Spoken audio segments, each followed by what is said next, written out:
মেয়েদের Asia cup 2024-এর দল ঘোষণা করল বিসিবি। আগামী মাসের মাঝামাঝিতে শুরু হবে এবারের নারী এশিয়া কাপ। শ্রীলঙ্কার মাটিতে বসতে যাওয়া এই আসরের জন্য 15 সদস্যের দল ঘোষণা করেছে বাংলাদেশ ক্রিকেট বোর্ড বিসিবি।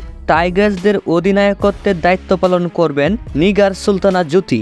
অনেকদিন পর জাতীয় দলের স্কোয়াডে ফিরেছে জাহানারা আলম।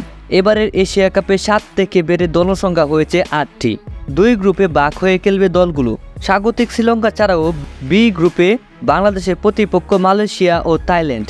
এ গ্রুপে রয়েছে ভারত, পাকিস্তান, নেপাল ও সংযুক্ত আরব আমিরাত।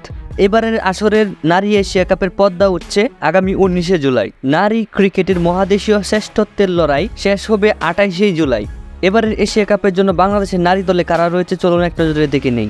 প্রথমেই রয়েছে নিগার সুলতানা জ্যোতি অধিনায়ক, দ্বিতীয় নম্বরে রয়েছে নাহিদা আক্তার, তৃতীয় নম্বরে রয়েছে দিলারা আক্তার, চতুর্থ নম্বরে রয়েছে মুর্শিদা খাতুন, পঞ্চম নম্বরে রয়েছে রুমানা আহমেদ, ষষ্ঠ নম্বরে রয়েছে ঋতুমণি, সপ্তম নম্বরে রয়েছে মারুফা আক্তার, অষ্টম নম্বরে রয়েছে জাহানারা আলম, নবম নম্বরে রয়েছে রাবেয়া, দশম নম্বরে রয়েছে সালমা খাতুন, 11তম অবস্থানে রয়েছে রুবাইয়া হায়দার জিলিক, 12তম অবস্থানে রয়েছে স্বর্ণা আক্তার, 13তম অবস্থানে রয়েছে ইসমা তানজুম, 14তম অবস্থানে রয়েছে সাবিকুন নাহার জেসমিন ও 15তম এবং শেষ পজিশনে রয়েছে শরীফা খাতুন।